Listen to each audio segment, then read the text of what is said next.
Assalamu alaikum. So, this last week I was at a retreat, and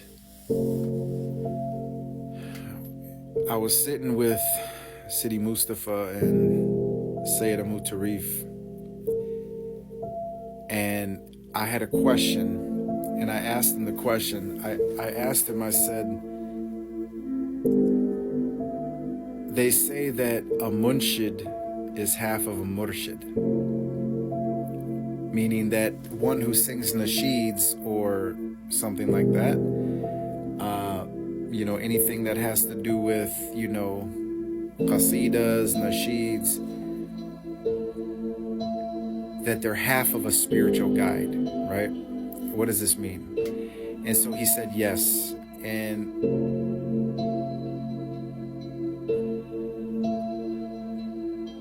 in a time of just things not having meaning anymore, he really elucidated this thing for me, right? He said yes, right? Because people are under the impression that a munshid, or someone who sings nasheeds,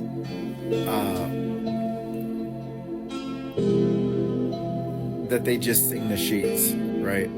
That they're just trying to praise and things like that.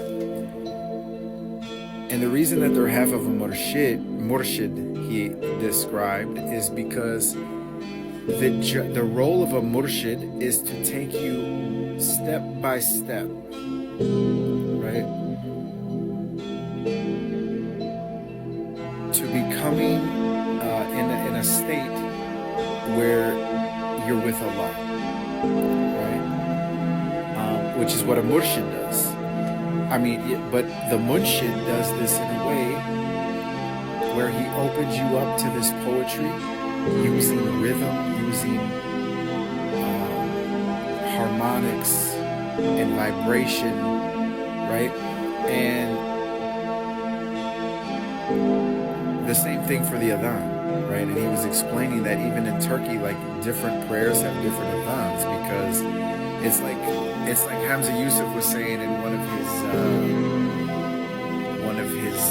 talks, that there are certain people who can use music to make you cry, to make you laugh, to make you reflect, right? There's just certain states that sound and music and rhythm can put you in, right? And it just made so much sense that the adhan, being called to prayer, it's not just calling you to prayer, it's putting you in a state where you're ready for prayer, right? It opens up your ruh, in a sense, to be able to take that, right? To be in the presence, and I remember a hadith, right? قال رسول الله صلى الله عليه وسلم جالسوا كبراء وسائلوا علماء وخالطوا حكماء, right? Meaning sit with the elders, ask the scholars, and mix with the wise, right? Because by me sitting at this table with Sayyid Amu Tarif and Sidi Mustafa, it really brought out this whole new understanding that I would have never got had I not sat with them and asked them these questions, right? And so that hadith really came to life for me this last weekend, right? The fact that, the Quran is a shifa, right? He described this idea. It gives dawah to you, right? Because of the makhraj of qalqala and ghunna, that these things have an effect on the soul. And you want to get into esotericism and the occult and things like this, and you might read the Emerald Tablets and things like that. You read raising your vibration. You know, you'll hear these things. This is how you do it, right? This is how you do it. So I just thought that was very interesting, that the idea of a nasheed or a qasida, and this idea of a munshid, this is an art and a science, and they learn what's necessary in order to put you in a state in order to receive that thing, right? To be in the presence of Allah, right? It's not just some arbitrary, let's have a good time and all sing songs around the campfire. That there's actual meaning to this.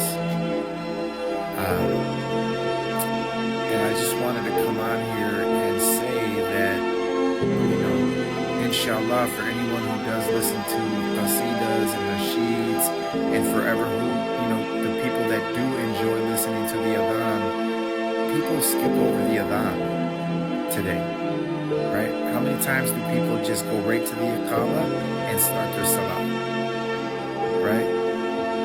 If you do the adhan and there's no one with you, it says that mountains of angels will line up behind you and pray behind you, right? And the idea that angels are with you is, study the world of angels. Study the benefit of having angels around you and the detriment of not having angels around you, right?